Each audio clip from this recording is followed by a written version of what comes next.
Kim yiyelim be? Televizyon yiyelim. Bismillah geldik mi? Çay su ne veriyorsunuz? Ne misiniz? Kofe. Şaperi ömrümde 5 bitti hoş yığınak gördüm. Öğren balam, öğren. Men yani özü yalançı dünyada çanım bilen işleyecek bolyanlar edi yani. Bursana resk diyen. Bak kara gördüm. Sen bugün başa ettim. Sağ ol Şaperim, eline güller öttün. Hemen gıdıklı men edil kino yali diyen molya kurvaş. Tədaydım da. Her kim özünü gör hoş. Aydım haladınız mı? Aydımlar hem yerde ba. Hədir TikTok'a da qoca video düşürdük koyuyan hədir. Hello, nəhil yadıylanız. Gellan çıkan toy diyenler baktı olun. Gayrat edip düşünüşüp 10 bir aşağı vurayım. Baktı olun, toyunuz mutlu olsun. Akşamınız hayırlı olsun. Nəhil yadıylarınız, canınız, sağım işiniz uğruna mı? Men bakmaya şova geldim. Təzəlik edesim geliyor. Atoyun atoylarda duetler koy veren. Yekalikte bir aydım yazasım geliyor.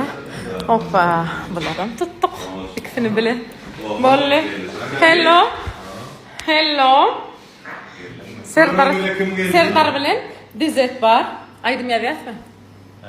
Yaz. Meh. Ola. Aydım işleyip yürütü siz için. Alanla. Mene bir şey yapalım, sen bulayım, sen hem bir şey yürümeye, seninle ezileyim sen ya.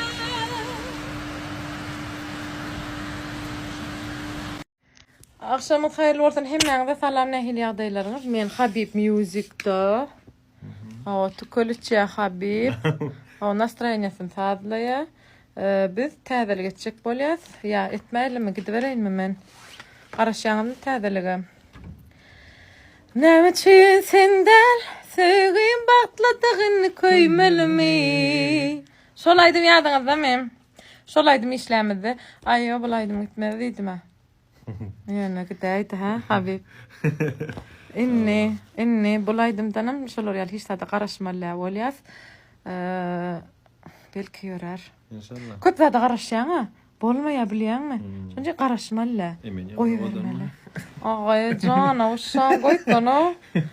Onno nesip bolsa qaraşyň gollan dinleýäniňiz üçin, gollaýaňyz üçin her biriňizde minnetdarlygymyzy bildirýäs. Özüňize gowy seredin. Habib Music bilen täzelik ýakyn.